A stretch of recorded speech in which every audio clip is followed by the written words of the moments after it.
Watch Doors of Perception, now on Amazon Prime. I think it's just going to get weirder and weirder and weirder, and finally it's going to be so weird that people are going to have to talk about how weird it is. Eventually people are going to say, what the hell is going on? It's not enough to say it's nuts, you have to explain why it's so nuts.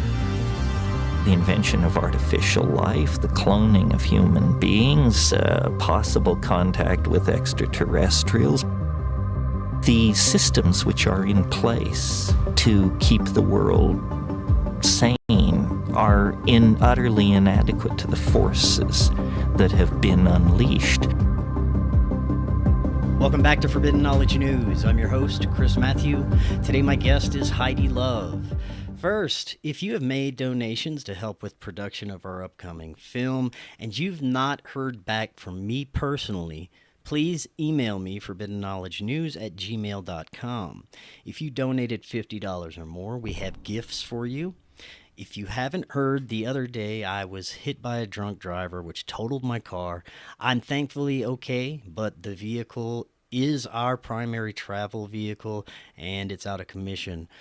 We're working with an attorney to get this resolved, but it seems the other driver was not insured. It's a whole thing.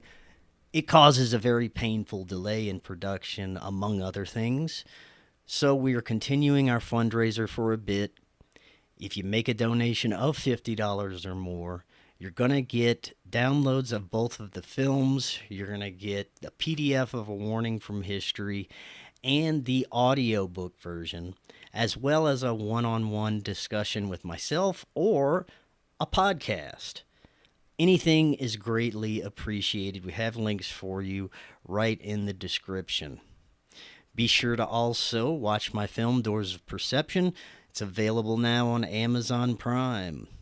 We are booking guests for August. If you have suggestions or you'd like to be a guest, email me forbiddenknowledgenews@gmail.com. Today I want to welcome back to the show Heidi Love. She is host of Unfiltered Rise podcast. She shares her insights from her journey and escape from a Mormon cult. She's also a psychiatric nurse that works to help others struggling with mental health issues. Heidi, welcome back. How you doing?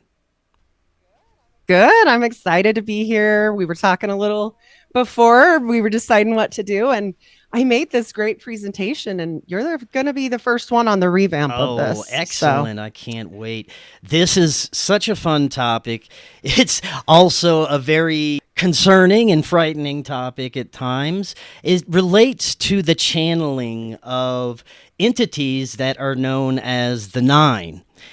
Now, what we're going to be discussing today focuses on Andrea Puharich and that group that channeled these beings through a seance and were given information. But the Nine seems to show up throughout history, giving information to people, being channeled, these very powerful cosmic entities. So I'm very much looking forward to hearing more about this. Before we get too deep into it, though, it's been a little while since you've been on.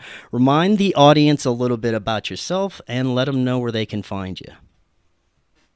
You bet. I'm super excited to be here and present this. Like I said, I redid this presentation because it needed some revamp. I found out some new stuff. You're always going down these rabbit holes. If you're like us, we get like this. So as a podcaster, right? And mine is called the Unfiltered Rise podcast. And I have everything from, a lot of Mormon content because I used to be one. So it's ex-Mormon content. And usually it's all factual beginnings. Sometimes I give my perspective, but mostly researched topics for that. And then also I have a lot of conspiracy theories because I'm fascinated by them. So that's me. And I am everywhere podcasts are served, unfilteredrisepodcast.com, and on the Occult Rejects. I'm an Occult Reject since I Right on. So. Well, awesome. Looking forward to getting into this. Where do you want to start? Well, I have a slideshow because I am such a creature of a picture's worth 1,000 words, because everything I've ever done in my life anyway has been semi-controversial. So I tried to back it up, right? You got to back up what you're saying. You can't just be full of nonsense and, saying whatever. I think there's got to be some basis, even if it's one of those things where it's subjective, it still should be some sort of something. I mean, really. Right Yeah. on. So I started making these and they help me stay in my position too. So it's a good way to Oh, do for it. sure. And let's see if you can see this. I Can you see that photo? yes. Okay, perfect. And none of the other junk in my No, background. just I had like 20 windows open. You're yeah, good. that's good. So this particular this seance, is, you're right, about these 9 entities, and they were contacted, and this was actually set up at a seance that we're going to speak about, but I'm going to try to pronounce these because these are going to come into play. This is just my rendition of it. It's not the real whatever, it's just to show people. And they were the gods worshipped at Heliopolis. And so Atum is the sun god, Shu was the god of air, Tefnut, goddess of moisture, Thiel's god of earth, Nut, goddess of sky, Osiris, member of the Aeneid, Isis, member of the Aeneid, Seth, member of the Aeneid, and Neptethys, I think is how you say that, is member of the Aeneid. So these are, and I don't know for sure on those. I did my best. Works on the for me. But and this guy here, and this is a really cleaned up picture of him. This is Andrea Puharich, which he's well known for the telepathy tapes and the Space Kids. And, he's got a really crazy history. Actually, if anybody wants to read, he's got some amazing things, and I'll show some books that he has. But he organized this seance back in 1952, intended to channel these 9 entities. Now, for those that aren't familiar, could you just tell us a little bit more about him and his background? Yeah, you betcha. Well, and he's got multiple. Oh, that went fast. So I've got multiple slides. Oh, right on. Well, if we're going to get to it either way, continue. Yep, you're good. You're good. And honestly, I truly believe after all of my research into him, he's a 3-letter agency. Person, but every one of these people that were in this seance either become authors, continue extra dimensional, I will say, contact and different things, or go into government, strangely enough, after this seance. Yeah, this is a weird situation. But Andrea, he goes on to work with mushrooms. He's a huge part of the Faraday cages. He's the original tinfoil hat guy. He started a dental program where he could do bone to ear technology, literally. And this was actually, it worked. And he would put it in the fillings of people, and they would do this while they were asleep. And he did some really I've got a whole bunch of slides that I didn't put in here that are pretty questionable for him with kids. I'm not going to point fingers, but he definitely had some interesting things going on at the turkey farm, is what he called that.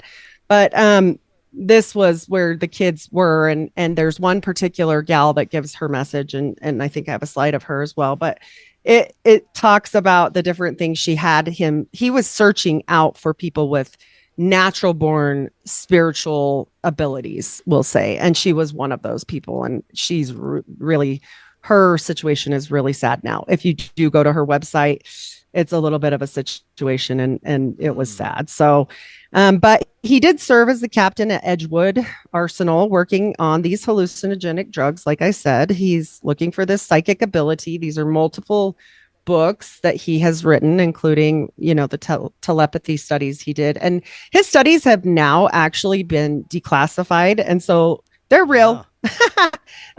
Yeah, people always used to just say he's a crazy kook guy, he's crazy. And I'm like, no, not really. Mm-mm. And so he was a close associate in the 70s of Ira Einhorn. He did work for the CIA in the 50s, and then he gets tied up with Uri Geller in the 70s. And he's the bending spoons guy, if anybody doesn't know about him. But he definitely does a ton of work on these hallucinogenic properties, and he does do quite a bit with the Stanford Research Institution. And so, he's in the club. I've had Dr. Tard on the show before. That's an interesting character. Oh, okay. I don't know about Dr. Russell Targ. I will have to write this. Oh, Russell. Gotcha. So, and these guys here, Russell Targ right there. Dr. Hal Putoff. I always concentrate on Putoff. I didn't know Targ was still around. Oh, yeah. Wow. Wrote a couple of books recently. He did the Third Ooh. Eye Spies documentary, and that's when I had him on after that documentary came out. But yeah, very questionable and interesting character. Right. All of these people seem to be, and it's very strange and interesting. And I will say this for Puharik, he's gone and passed, but his son is working on a current documentary, I believe, that is going to come out soon. I was in contact with his son, and I think he'll come on after that's all released and everything. Yeah. But even if he doesn't, super interesting. It's on its way out. Keep your eyes open for that. But he's definitely, like I said, he's in this club of Stanford Research Institute people, and he doesn't have a whole lot of, I won't say he was a horrible guy, but he did a lot of on the edge stuff. When you watch that movie, Stranger Things, that whole series, I mean, it is so close to some of the stuff he was doing that why I watched it, I went, oh my gosh, this is real. I know this story. Like, it's weird when you do that and it's all of a sudden right there in your face, isn't it? It's kind of a strange situation. And these are just pictures of all these characters with the Stanford Research Institute. So, and this is Geller, Uri Geller, the spoon bender, which, there's a lot of back and forth about. It was really easy to discredit Puharik because he started getting into these mushrooms so heavy, and they were running around, and he links up with Uri, and they're just doing, all kinds of things where they're contacting things, or are they just high as shit? Like, well, I don't most know. Most of these guys, in our modern age are working with this institution called the Farsight Institute with a gentleman named Courtney Brown, and they are doing remote viewing and publishing the information that comes out. And some of the information has been pretty prophetic, and it's very interesting, but they're all still in operation doing woo-woo shit. Oh, and the woo-woo stuff is real, but the problem is he got so wild. He got so up in it that, like, it was so easy for them to say, this guy's cuckoo crazy. And look, he's bending spoons with him, so he's cuckoo crazy. And even Uri Geller was like, he's kind of crazy. And he gets to a point where he gets away from him too. And this poor guy that does all this serious research just gets completely ran over at the end of his life. And it was kind of sad. I mean, I'm not saying, look, I have photos of that girl and him where he is holding her like a bride, and she is 14. I am sorry that to me screams creep vibe. I'm not saying he was okay or wasn't. Maybe that was just a different time and place, right? Like, her mother was there.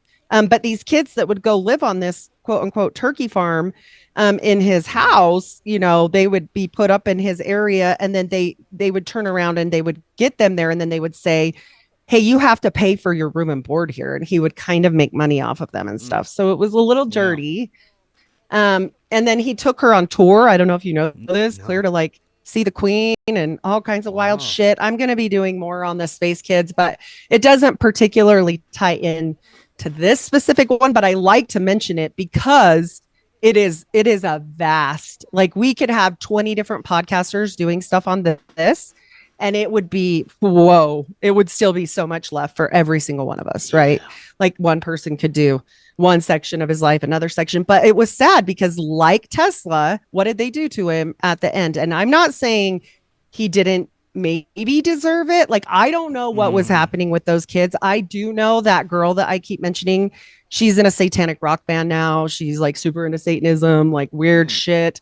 And I'm not saying, like, if you're a Satanist, go ahead, be a Satanist, whatever. Like, my thing is, don't lie to people, right? That's, people always say, you hate Mormons. And I'm like, I don't hate Mormons. I think Mormons are a magical order that use people for their magical stuff. So that's bullshit. And that's why I speak out. But like, I don't care what anyone does. Like, it's your life, In the same way, as long as like, you're why do we not care? harming anyone or stealing anything. No kids or animals. Especially children. Do what the hell you want, man. Right. No kids and animals, knock your boots off, Yeah. whatever. But you may get some things that come home with you. So Yeah, just letting you guys know. And these people that he worked with, like I said, these are not like little people. These are like LSD researchers, MK Ultra people, James Ketchum. You know, they're weaponizing the mind. We get into Laurel Canyon, Operation Paperclip. Like this is just a quick run. This is like the tiniest rundown. He worked briefly for Larry Layton. This guy is like obviously connected enough that this is a little scary in my opinion, right? Like it's a little, you know, but he was really into, like you said, extrasensory perception, and his work is actually being declassified as we speak. So during this time, these early years, he hooks up with these very elite people, which it's very strange. The company he keeps talks a lot. And the whole reason, this is like my rabbit hole into JFK. I never cared about JFK because I said, like, yeah, it's fake. Look, like, yeah, whatever they say is a lie. They set this up. It was a coup. And I don't care about the bullet. Like, I don't care about any of that. This is just one big fat lie. You know, like that was so simple for me. Little did I know, right? I don't care about the grassy knoll. I don't care about the direction. I don't care about the bullet. What I care about are the people arranging this in the background and possibly the mind control games they play. And that starts basically where we're going to start today at this 1952 seance. And it's organized by Andrea, and it's intended to channel the nine. Like I said, it finally took place June, if I could read my own writing, 27th, 1953. And they contact the Aeneid, the Egyptian gods. And Michael Payne, well, these are some of the players. There's some not pictured. We got Andrea, Lyle Watson.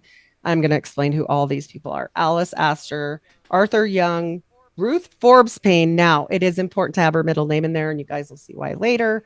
Harry and Georgia Jackson, Bonnie Beck, Carl Betts. Okay, so we've got these people, and they start getting super interesting. We've got Ava Alice Muriel Astor. Yes, the song John Jacob, you know, the whole Astor song, like I can't remember the whole thing, but he's in that one. He's in the Titanic, like all these connections to old money. And I'm talking really old money. And this gal, she is left all her money from her dad because he died. John Jacob Astor went down in the Titanic. And so he was, you know, a big deal back in the day. And this gal, she marries somebody super interesting. She married an OSS CIA agent, and she is also super into Helena Blavatsky's stuff. Okay. And she is all about this whole like situation with, you know, channeling and everything. Her first husband was in the Tsarist army, head of the OSS ops, and worked with the French Marquis. And so he was working with the French Marquis for D-Day in Normandy. And so this lady is no small, you know, nothing.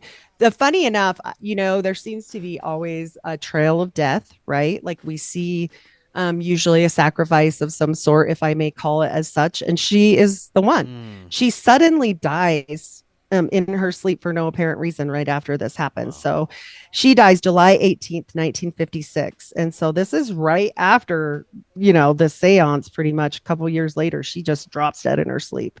And they said it was a stroke. And she's super young at the time. I can't remember how young, but she's like very markedly young. I think she was in her 30s. This one here, and we'll tie all these people together, but we're just going to have to go through them a little at a time. It's kind of, it's hard to make Now, I want to mesh, remind the audience listening on the audio end, if you'd like to see the visuals with the presentation, go over to Rumble and you'll be able to check that out. Awesome. Okay, so this is the Ruth Young that I wanted to make sure you guys knew her middle name, because it is the only marcation that we have for a very confusing situation that's going to arise. So Ruth Forbes Payne Young. Now there are some names, and boy, are they important. Originally a Forbes, so very nice little contact there. She was married and she had a son, Michael Payne. Some people may recognize that name. and we will get to Mr. Michael Payne. And she was married to, or no, that was her son. Yeah, that's her son. Yeah. And she was married to Arthur Young. And do you know who Arthur It Young sounds is? so I'm sure familiar. you do if you've studied this. So Arthur Young, we'll get to him too. It's very interesting. He is the inventor of the Bell helicopter. Ah. And her son is even more interesting. And she goes on later in life to be very involved in peacekeeping operations. It's very strange what she gets into.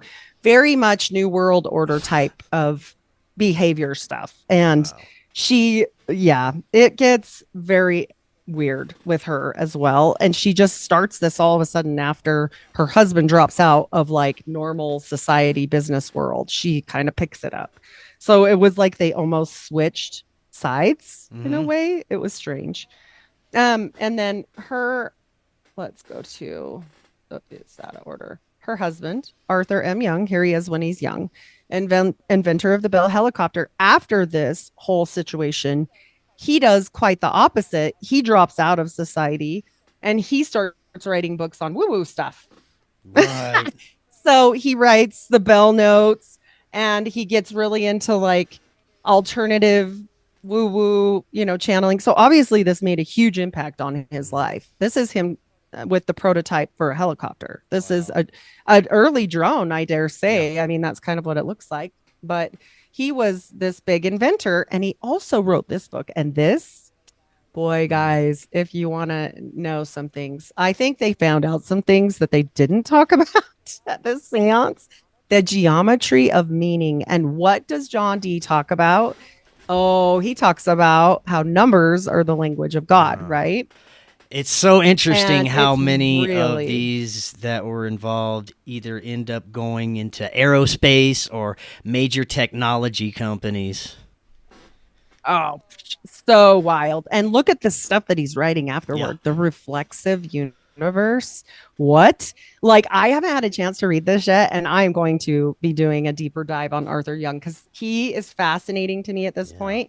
It just tells you so much. Like you said, all of a sudden we go from zero to hero on our aircraft after the war, during it's just very strange, and Bell helicopter is a key reason why. And I'll tell you guys why when we get to the son.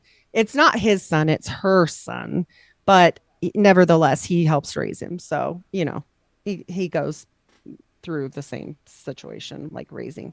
So I put this in here because, well, we need to look at this little picture of her son. And I do believe it is the next one, maybe somewhere.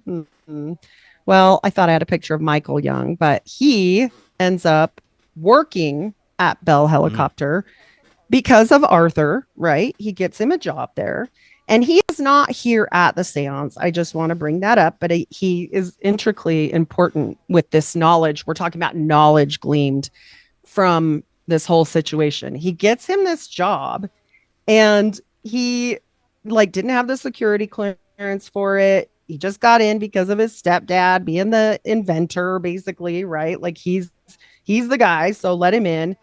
And I mean, it's very, very weird who his boss ends up being, a straight up Nazi. And so he's working. Yeah, it's bad. So he becomes this research engineer at Bell Helicopter, like I said, and he has a boss named Dornberger. Well, you may have recognized that name, like obviously the Dornberger, who is pictured here with von Braun. And von Braun is interesting. I don't know if you know this. I don't think I knew this the last time I spoke with you. Von Braun's ties to the Mormons are super interesting. He ends up in a Mormon theological film that is created for Mormons only. Yeah. This is so weird. And he is in this film and helps make this film with the Mormons for the Mormons. And so whenever you have space, okay, I'm going to tell you guys, it's a 1 degree separation to Mormons. And it's a lot. I've done a whole thing on it. I can't remember his last name, Don something, and he was over NASA forever. Do you know the last name? No, I sure don't. Okay. Well, if anybody looks him up, he was over NASA forever. He was a Mormon. There's a bunch of them. It's not just like a single person, crazy. but like I said, yeah, right. It's like every time I do this, I'm like, this isn't true. Usually this is how I start my rabbit holes. I'm like, somebody tells me something weird. I'm like, that's bullshit. Never heard that. Never heard that day in my life. Right. And I get massacred for it later because guess what? Neither is anyone else, like the Mormons. And they're like, she's a lying person, blah, blah, blah. And I'm like, oh Lord, I wished it was fake. Yeah. I don't know what to say. Like half of my family's still in. That's how I feel about so much of these things and conspiracies that I've learned about. I wish it was fake, but it's absolutely 100% real. Right? Oh, good. And so I just think, well, why do these players all have a connection to one another? We haven't even started about the seance yet. We're just going through these players that are at the game. And like I said, for reference, once again, Michael is not there, and neither is this woman. Do you know who she is? No, I sure don't. This is great. Okay, so her name is Ruth Payne Young, and we're going to call her Payne. We'll just call her Ruth the Younger, okay? Because there's the mom, who is Ruth Forbes Young, something. I can't remember now. It's like a 4 long one, and she's the other lady we spoke about. He marries a girl with the same exact name as his mom. So this gets yeah, I know. So they are both Ruth Payne Young, but she adds her Forbes in there because it's so confusing. And so she is an actual child of a CIA operative, which has never been let out before. There is a current show about her on Amazon. You have to pay a little bit for it. It's really good. And I'll tell you guys, she like up one side. She is like the perfect MK Ultra brain, or she's the most amazing actress I've ever seen. Cause she's like, no, I have never. What are you speaking about? Because her sister also is a psychologist or actual psychiatrist, I believe, for the CIA, and it's all declassified now. It just started coming out, and so she's kind of screwed because like she goes on this show and she's like, no, nothing to do with me. I didn't have anything to do with it. And why the hell is she even important, right? Like, I mean, who cares about these kids of this lady, right? This is just one of the declassified documents showing that she's a Quaker. And she was using this status as a missionary to go into other countries. Not only that, but stating that it admits her sister worked for an outfit, is what she calls it. And it goes on to further explain this in this memorandum.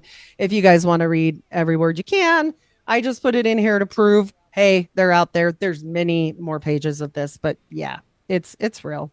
And why does that even matter? How does this fit in? Well, okay, we see Ruth right here. And oh my gosh, who is this? Well, that would be Lee Harvey Oswald's wife.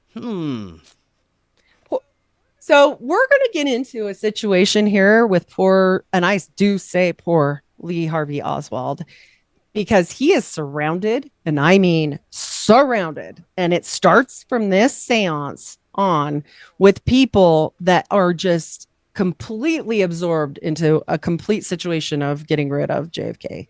And I dare say this is through Permindex ties. And I did do a whole show on that, but it is super interesting about how all of this goes. So just so everybody knows that, you know, these ties through Michael Payne, her husband, go into United Fruit Company, which ties into the Bay of Pigs. And then it ties into his boss, Dornberger. And then, just so you know, her dad's a fascist activist, and his name is Lyman Payne, who's working for the CIA, whose daughter's working for the CIA. Are we getting clearer now? 100%. Yeah. So, right. This is not a good situation for poor Lee Harvey Oswald. Not that I'm saying he wasn't, you know, some sort of, I mean, I'm sure he's working for things as well. So when we speak about Lee Harvey Oswald, now we know, because a lot of this stuff is also coming out about David Ferrie and Oswald knowing each other in the CAP days. And so this photo is them together, even though he adamantly, Ferrie, denied ever knowing or meeting Fairy was there. They were actually quite chummy and they did know each other. And so for people that don't know this, it's very important to kind of break this down before we get into like what I think happened there and everything else, just because this is part of why I went down the Yeah. rabbit hole. So, also, Miss Ruth Payne, the younger, got him the job at the Dallas, Texas School Book Depository, who is owned by, do you know who that was owned by at the time? I knew it before I because my haven't. friend and You're producer good. Cory Hughes does some incredible research into this. Have you had him on yet, by the way? I haven't. I need to get his Yeah, contact yeah, information. I yeah. would love to talk to him. But yeah, so this is all owned by Admiral Byrd's Oh, cousin, yeah. the book That's depository. crazy. So yeah, she had just barely helped him get this job, and it's just super odd, obviously, about all of these weird little connections. And then we get into the next connection, which Ruth actually introduced Lee Harvey Oswald to our friend George de Mohrenschildt. And George de Mohrenschildt, oh, we could do a whole show on George de Mohrenschildt. George de Mohrenschildt, for people that don't know, he came over here and applied to originally be in the OSS, and they said, nah, bruh, because you were part of the Nazi situation. And, he was like, the hell you say, what? And all of this is supposedly so she can learn Russian. Don't forget, we're just learning Russian. We're in an affluent white community of people that speak Russian. Right. And so this is just almost ridiculous. I think it's funny that people actually bought this at the time, but then, I mean, we think about the times and people did trust government, the news, all these things back then. But the other thing I found out about good old George is something that I have never heard anyone else talk about. And I was just doing a little deep dive on George to figure, out some things about him. And let me tell you guys, he came over here a lot earlier than people like to credit. And old Georgie boy, he had him a job, and he had him a job with, Society of Cincinnati, double on both sides person. And that person's name is Jack Black Bouvier. And he worked for Mr. Jack Black Bouvier as Jackie O's horse trainer. And Jackie O loved him so much that she called him Uncle George. Huh. Weird, isn't it? Because he's completely involved in a whole bunch of stuff that goes very awry for good old Lee Harvey Oswald. And I guess I should just wrap up Lee Harvey Oswald on this part now, because eventually George begs for some help because he's got to go into some committees. This is a graphic photo. You can hide it if you want. But this is what happens to him because of this letter right here of him begging George Bush, the senior, for some help in this situation that he finds himself in, because he sort of one time felt a little bit bad about what he did say about Lee Harvey Oswald. And he was like, I'm not really sure if he did what he did, but like, he's a good guy. He didn't even say he didn't. He just slightly let in that he felt a tiny bit bad for the guy.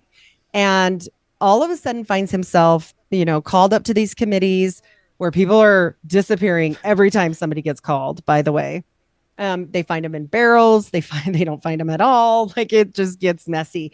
I think there were 17 deaths at the beginning of that whole situation. And I think that was one of the reasons why they decided to wrap that up kind of quickly, because people were dying left and right. But George Bush is his very good friend. And this is declassified at this point. So you can read this letter where he talks about how he knows him and, can you help me? And funny enough, they actually were roommates together. And I guess it was through an uncle or someone that he knew George Clearback from college.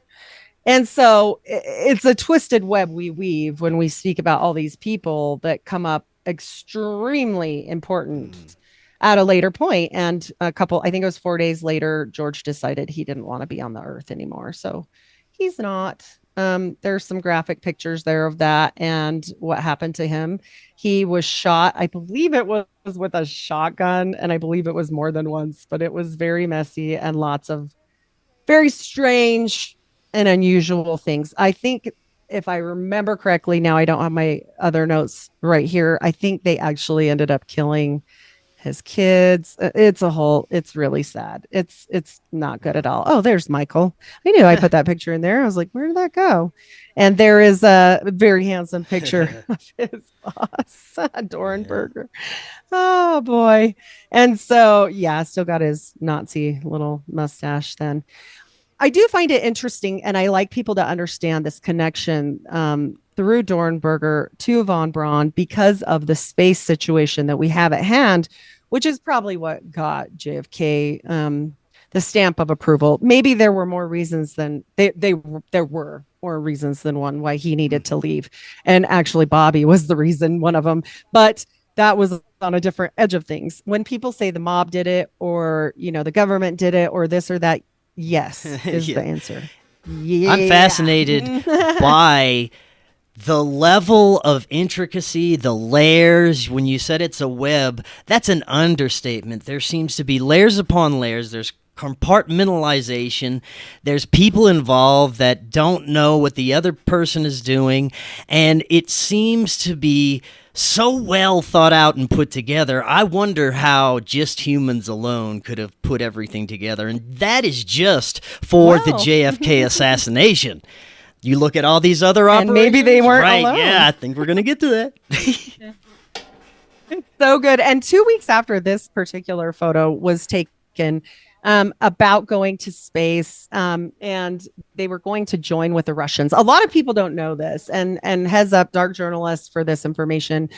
He's great. You guys can check his work out. I like to give credit where credit is due, whether it be a book or another podcaster, and he's done a lot of research on this, and so has Hughes, your friend, not Howard Hughes, yeah. Cory Hughes. Although Howard Hughes, he goes by Howard sometimes. So there we go. I would, well, maybe not the end of it, Howard. The beginning, Howard, was great.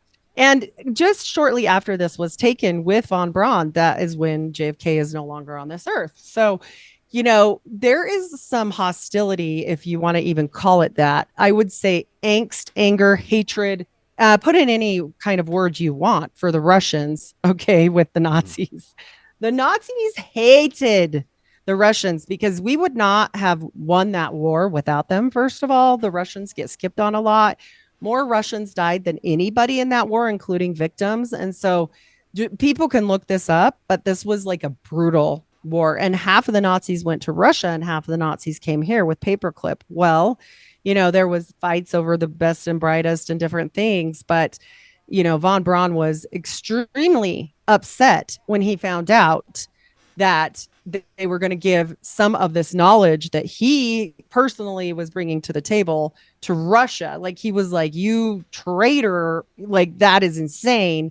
And also, they had that animosity between them, but also they were worried about who was going to make it there first, because remember, some of the other Nazis went to Russia as well. And so there was all this different chaos, and in between the chaos we get the Cuban Missile Crisis, where we almost blew each other up. And this is why Kennedy was so interested in working with them, because he was like, please, I think we should all come together, because there are things out there flying around that are not ours, and you say they're not yours, and so I don't want to get blown up because there's something else out there. And yeah, so we get into this, UAPs, I guess they want to call them at this point, but that's exactly right, like UFO type situation, which they so obfuscate. And also, P.S., with the JFK releases, we still don't have Bobby's stuff. We still don't have the Joe and Itty's papers. There's a lot going on that didn't get put in there, and so don't think that's all there is and that's all she wrote. That's just not true. And so here's the picture of Werner von Braun in that theological Mormon film. I just put that in there because it's hysterical. Yeah. Picture's worth 1,000 words. Do you know if it's available anywhere? Not my writing.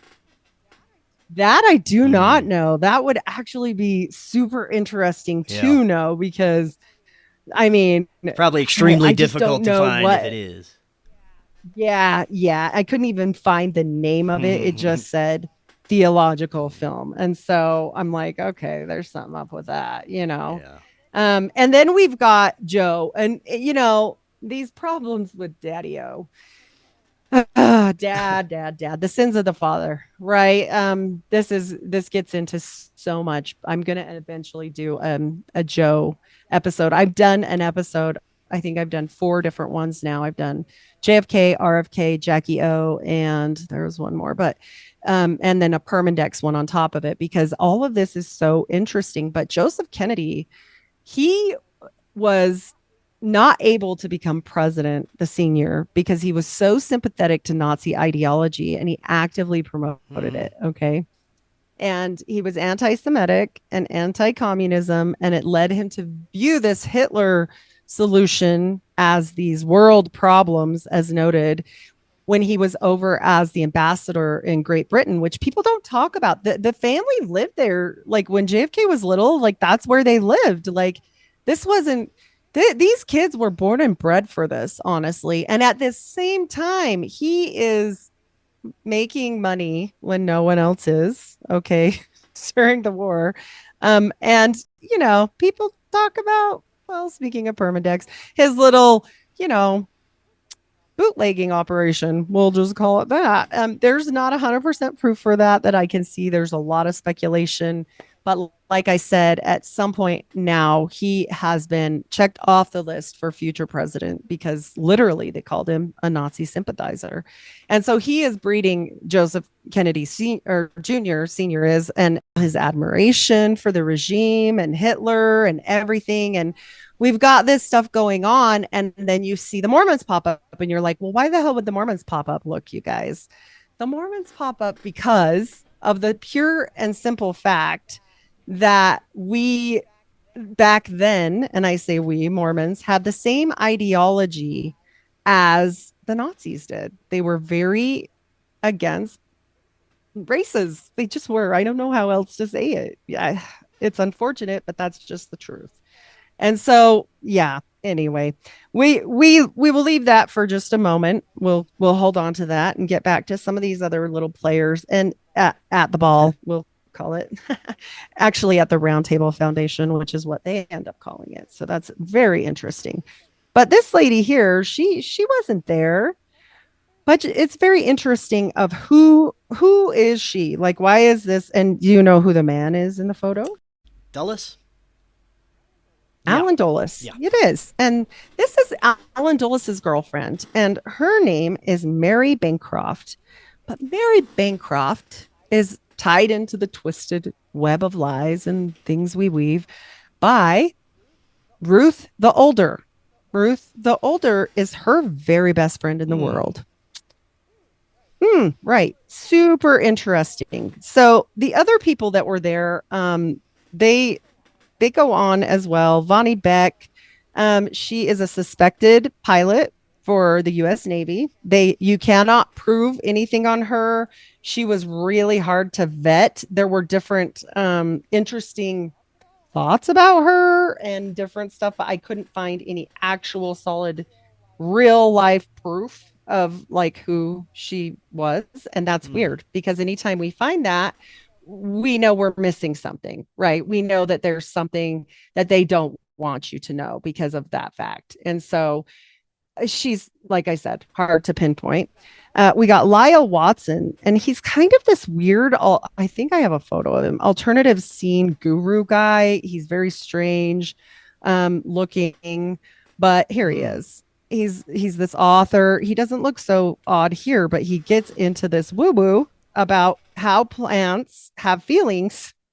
I'm not kidding. After this whole thing happens, and it's a very cosmic Law and Order. All of them do this. And his book, one of his books is called Supernature. And see how strange he looks here. Like, see the difference. He's a biologist, though. Like, why on earth would this biology guy turn into the super woo-woo biology guy? And he even turns out later to write a book influencing Star Trek. And so, you just kind of go, what? Gifts of Unknown Things is another book he writes. And so this says a true story of nature, healing, and initiation from the Indonesia's Dancing Island. And so these people are just coming up like everywhere. It's almost, It's almost unreal how strange things get with this group, like especially with all of the contacts to JFK when he's not even like a thing for them at this point. Okay, we're talking 1950s. This is early on.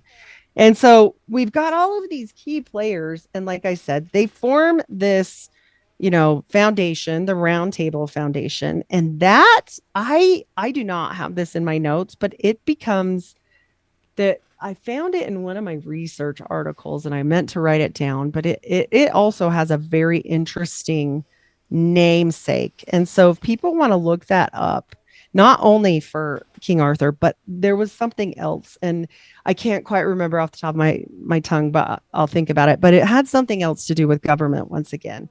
And so we're just seeing all of this strange weird stuff at the same time.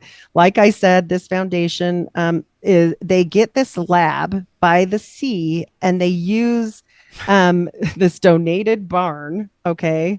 And guess what it's sponsored by? General Foods. Okay. So they're trying to do neuroactivity checking on animals while they're eating. And they want to know if your brain changes at the time that you're eating. Okay. Like if there's actual food changes and dopamine releases and what you eat. And we know that later this becomes absolutely important.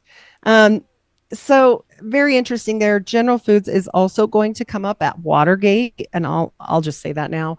Through Bob Bennett and the Mullen Company, many people don't really focus on old Bobby Boy, but Bobby Boy, I don't have a photo of him in this one, but I focus heavily on him in my Mormon Mafia series. And he is a Mormon.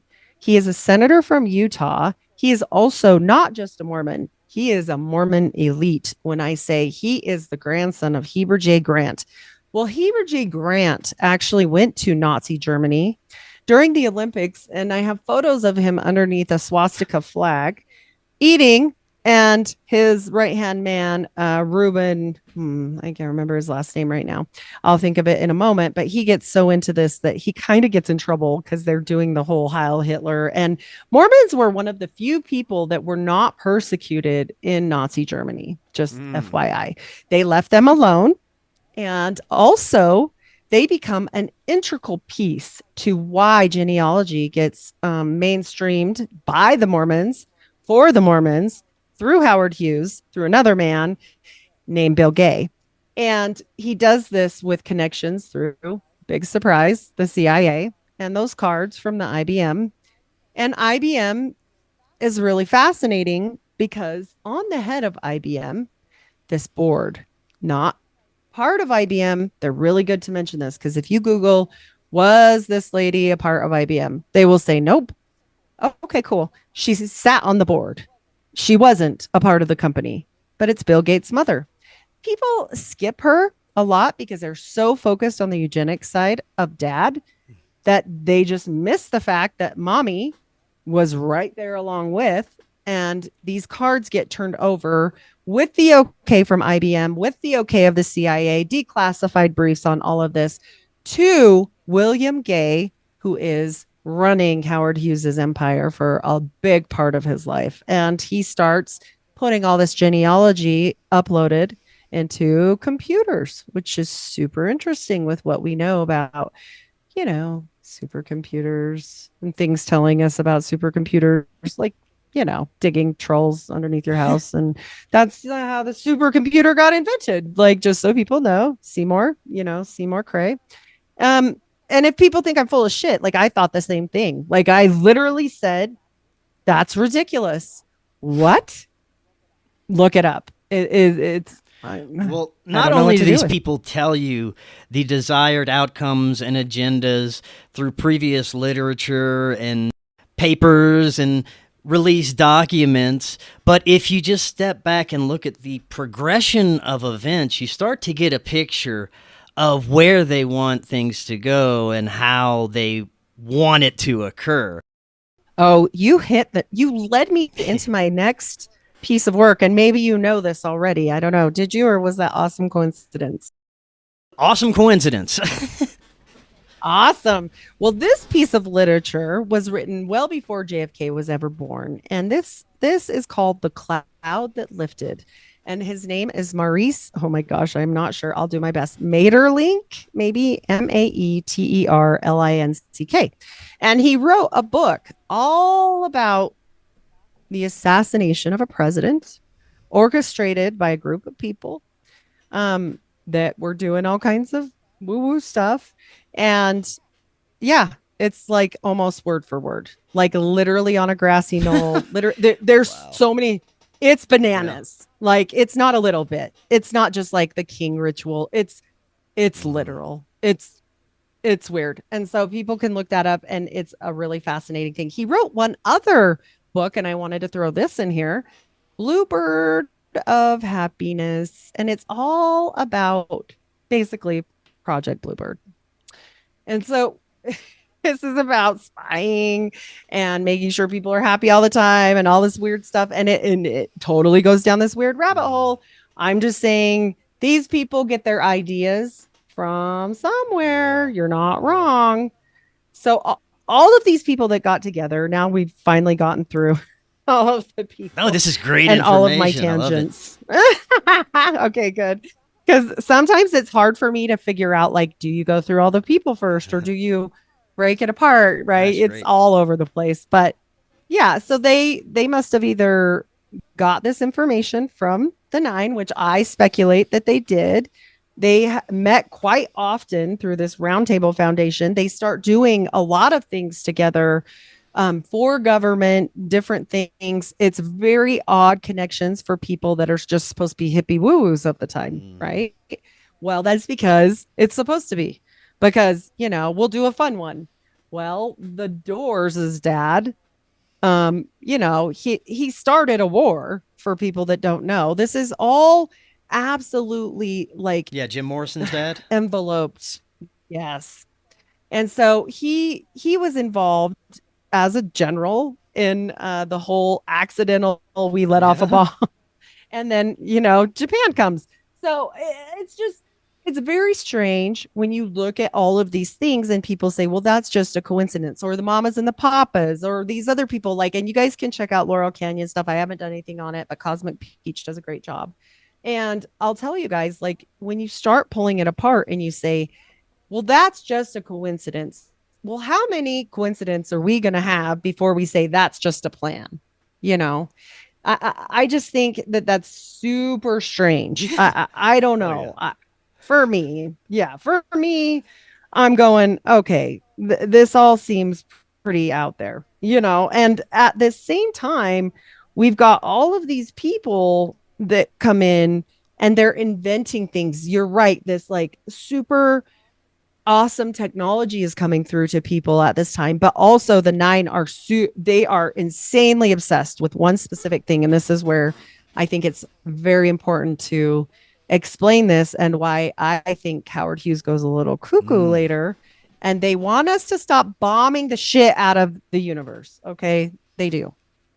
And that's one of the things that they really focused on and they speak about to them at that time. Now, there isn't a lot documented about what they learned through these years of contact and different seances, but we know that things start changing, and we know that somehow the ether was pierced enough for these things to come through. And when we talk about all of that, it's odd that we look at things and we say, well, this can't be, it doesn't mean anything, right? But this psychological experiment, basically, of piercing the veil, I'm going to just say, is right here with this. And they talk about how if you get enough people, and especially a group of people, to all feel the same feeling at the same time, that it is extremely popular, as far as not popular, powerful,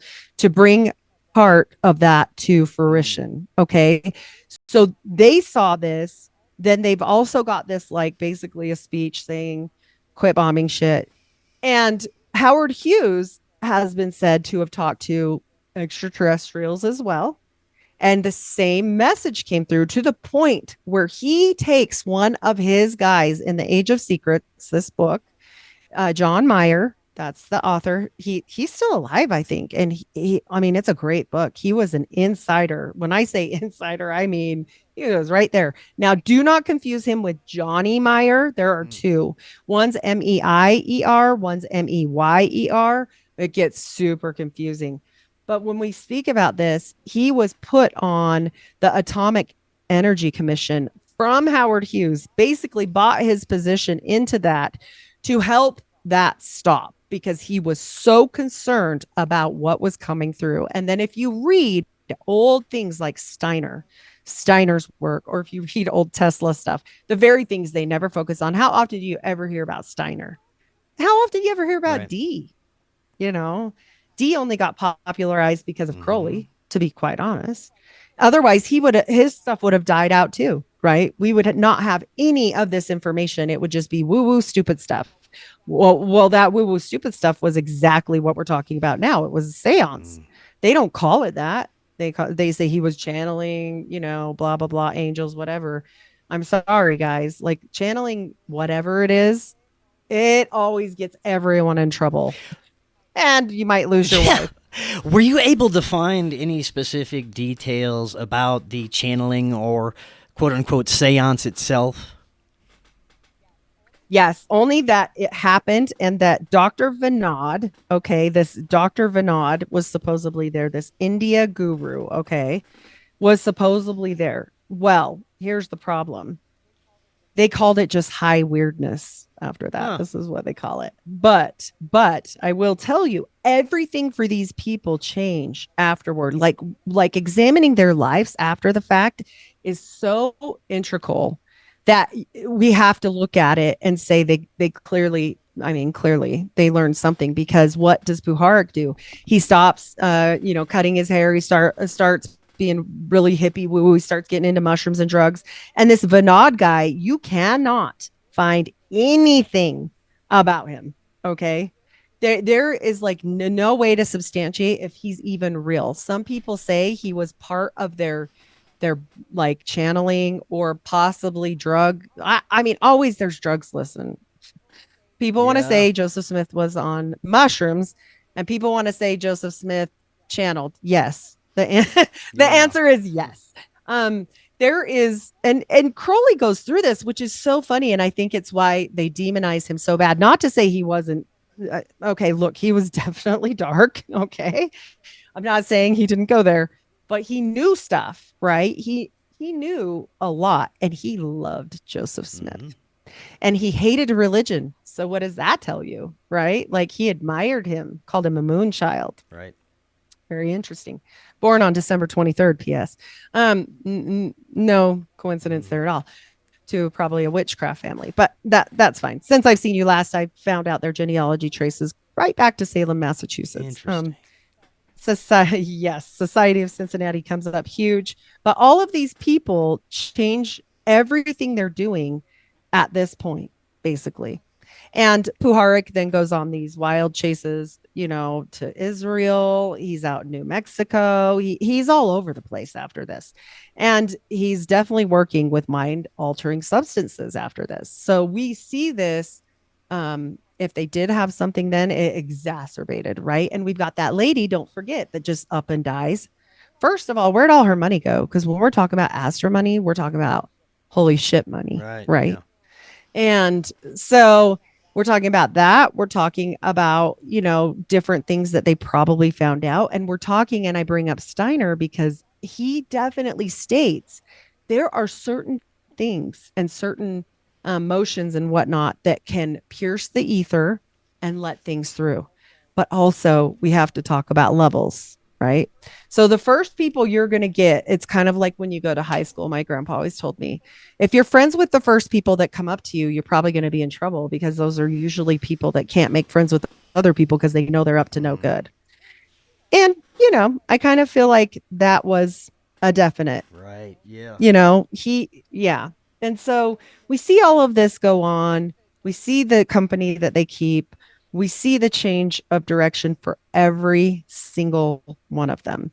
And we see, most importantly for me, for my studies, was this connection and surrounding of not only JFK, but Lee Harvey Oswald in every way that you can imagine. Because George de Mohrenschildt, as we know, is connected with the Bronfman brothers, right?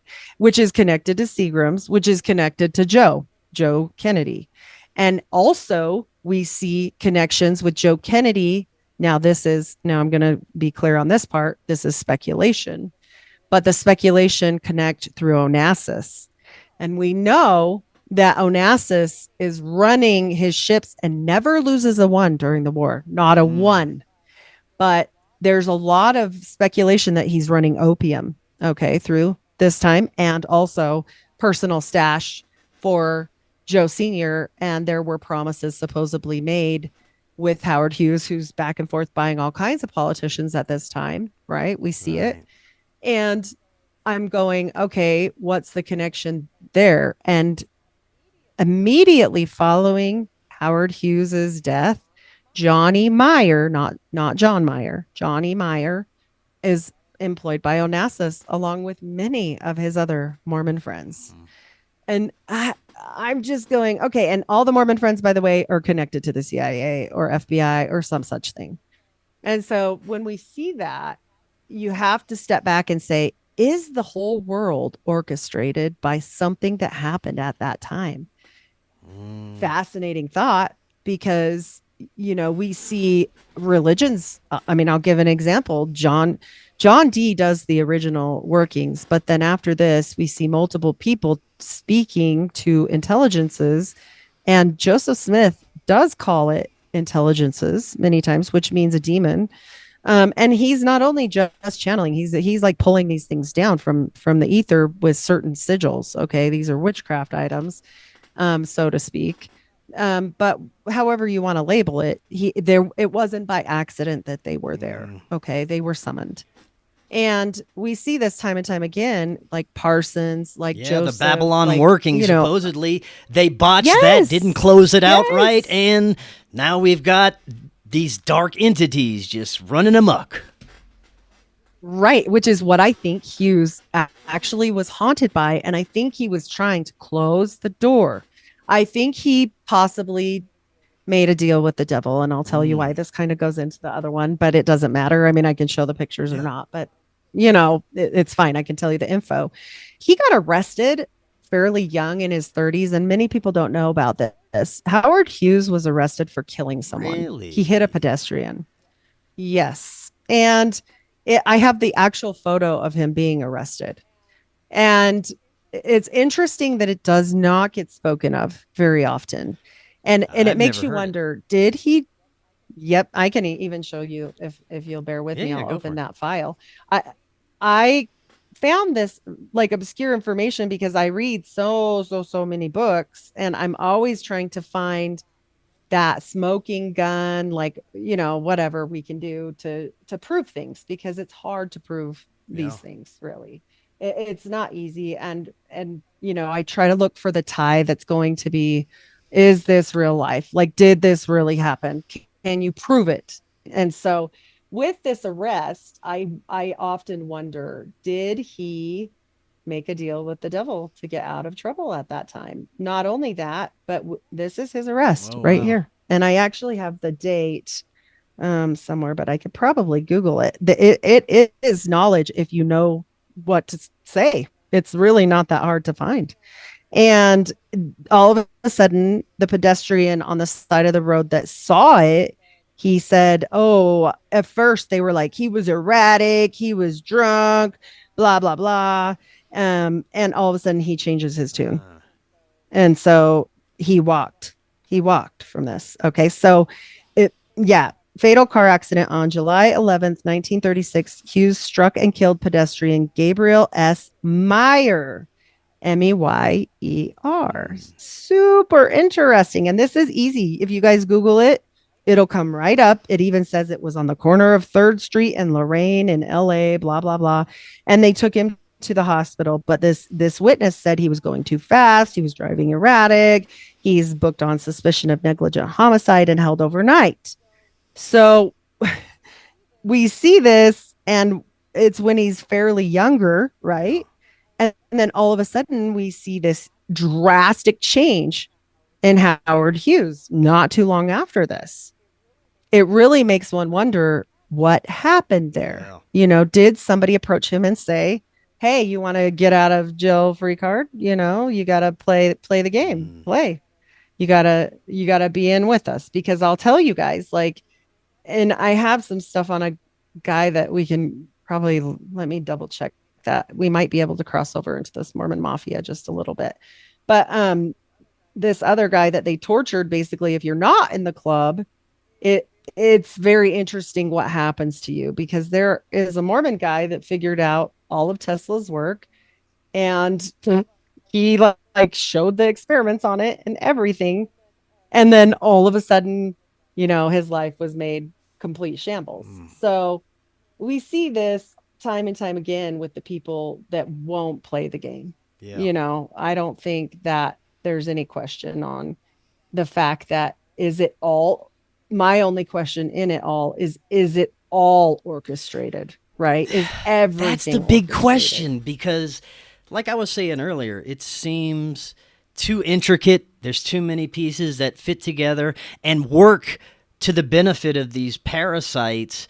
It seems like all these high impact events throughout history since, well, we can look at World War II at least, the high impact events that followed seemed to be stepping stones for the next event, and they all had these outcomes that really led to where we're at right now with the emerging technological surveillance state.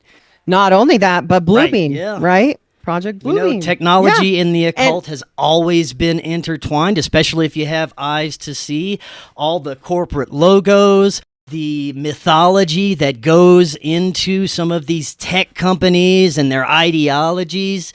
It's all there, and it's really emerging into the open, and people seem to not even give a shit. Yeah, you're not wrong. You're not wrong on that one because it just seems like, okay, we can talk all day about all these old people and they'll say like, well, that doesn't even matter. I mean, they're old. It's done. Oh, that's just a coincidence. Blah, blah, blah, blah, blah. Right. I'm going to give you guys a little bit of coincidence here after I show these photos, but it can't be like we're talking about people that were doing things after this happened that it was just very strange. Like, okay, for example, Puharich also helped with the Intellitron. Do you know this Intellitron thing that they started making in the 50s? This weird. I've heard of it. Big. So, okay. So Howard Hughes funded it and we've got Puharich helping with it. We know that the Nazis were doing all kinds of seances and we know that they far surpassed our knowledge in any way, shape, or form at that point in time, as far as planes, submarines. We're talking about crazy stuff here. And it's not that crazy of a notion to step back and go, okay, who sold their soul for what and why? Yeah. Right. And then you've got every single person in this, like, okay, we didn't even get to Marina, the daughter of a KGB person, like possible FBI/CIA connection.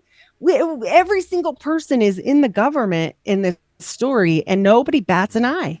We've got George de Mohrenschildt, who's definitely, he wanted to be OSS. So he is definitely in contact with all of these people, but he's also in contact and on the board with Perpendex, you know? So what the hell is happening there? But every time we see all this stuff, I often wonder, and this is the photo I was trying to find from earlier before I close this one out and move to the next. This is Puharich and a 15-year-old girl. This is that girl, Belita. Her name is Belita, and she has pictures of everything. She was just a normal kid before this, but she was always, you know, she could see or hear things. She was, you know, very close to the veil. We'll just put it that way. Apparently, even at 5, she said she was possessed while playing the piano in this photograph because she would know how to do things musically that she didn't know how to do. And this girl, like, she could play literally Chopin-inspired numbers for this. And this is why she went to meet the queen. And it was a big, huge deal. But, like, I think that first photo of her look sus Yeah. AF. And then she speaks about being in this Faraday cage built by Andrea Puharich, and was tortured, literally electrocuted a whole bunch to make all of this come about. So this is her now. Oh, She has this band, Satanic Corpse, The Door of wow. Death. If you guys can't see this, it's pretty sad. A little bit scary. So Huh. I'm not saying, anything per se that she's, taken over, but it's very It interesting, is. right? And so when we look at these things and all of this evidence, we have to at least say there's some merit somewhere to the woo woo, because I get it, right? It sounds ridiculous. Okay, so I will put this back toward Bush, since we did already speak of Right. Bush, but I do want to mention a couple key things. Bush doesn't seem like any big player other than the guy that died, and like that's over. Well, not true. If you look into his connections with Zapata Oil, you will get led exactly back to the Bay of Pigs and also to Project Azorion, which Howard Hughes was literally with George Bush on the same area at the same time, supposedly trying to go after that submarine, why he's supposedly drilling for oil. So there's connections all over the place, and all of these connections lead right back up to churches. Like, as far as rich people, this is rich people shit. Mm-hmm. Like, I'm not saying the Mormon people themselves are a problem. I'm talking about, people like E. Perry Thomas, who bought most of, if not all of, the hotels for Howard Hughes under the guys with Gay giving permission. But this guy is the quiet kingmaker. He was the banker. He shouldn't be doing that. That's a definite conflict of interest. He is one of the biggest bankers in Las Vegas. And by the way, a Mormon, and he was tapping into the Teamsters pension fund for that, just FYI. And also, to add the icing on the cake, he's a paratrooper for the FB or for the CIA in the war.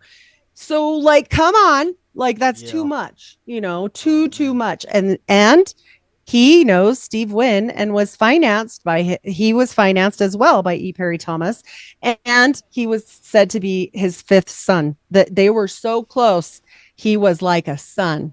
And so when we see these things and we see these players all come together in such a strange and like completely unusual way, right?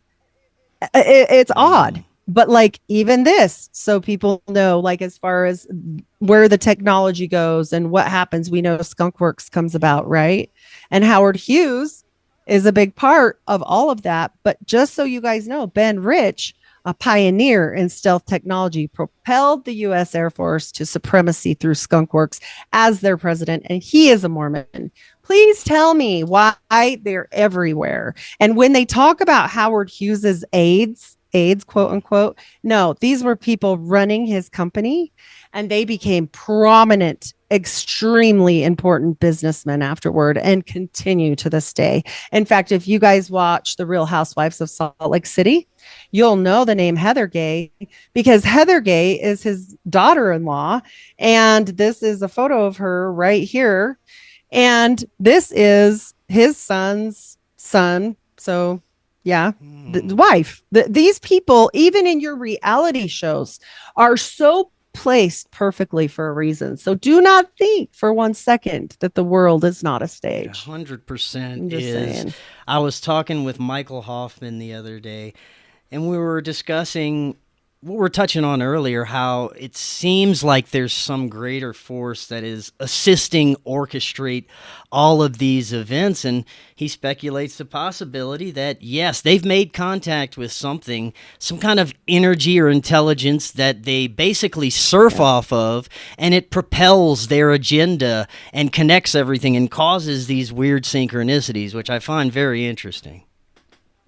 100%. And people always speak about, Howard Hughes being doped up on opioids. Well, that would also lead you into a different realm, just like the Mm. mushrooms would, just like and he was such a germaphobe. He's not going to eat magic mushrooms. Nope. Nope. No way.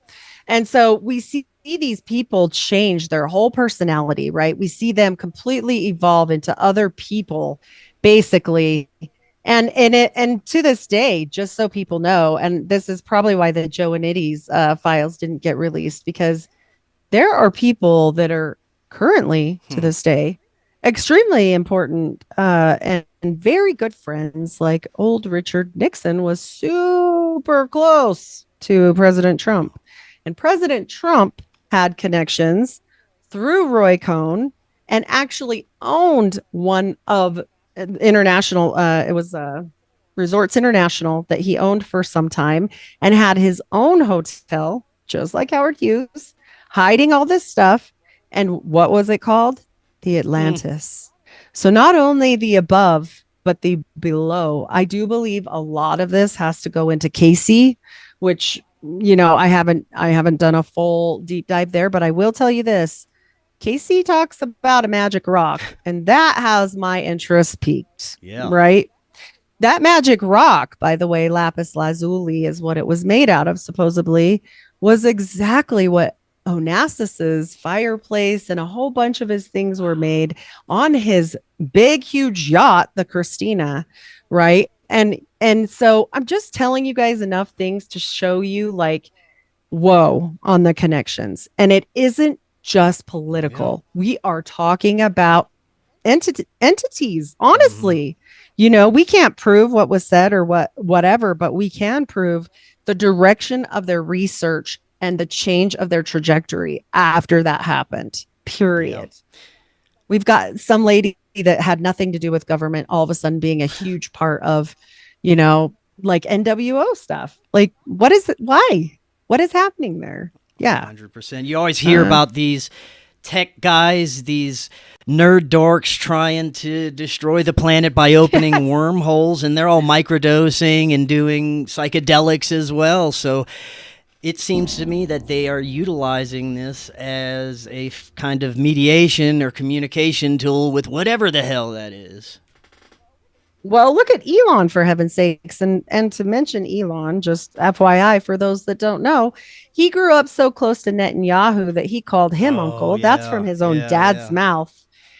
And not only that, but his number one financial advisor, just like Howard Hughes, is a Mormon, and his name is Jared Birchall. And I'm sorry to say, you guys, like, he doesn't even have the credentials to be in that position. So what is going on there? And guess what they were doing at the time when they met? Digging holes for the Boring Company. Look, the above and the below are so important. And that's why I believe that saying, as above, so below, right? We have to understand that there's so much more to the world than what we can see on a surface level. There's a reason why they made sure after the 70s hit so big with everybody getting into woo-woo that they killed it dead in the 80s, right? Then we get complete corporatization and everything goes underground. So, but if you look at these rich people, look at Liz Taylor, look at Howard Hughes, look at Nixon, for heaven's sakes. He had his own psychic. They're in it. They're the psychic also, man. Yeah.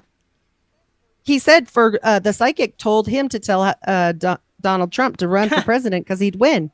Look, you know, this is on paper. Yeah. These are on paper.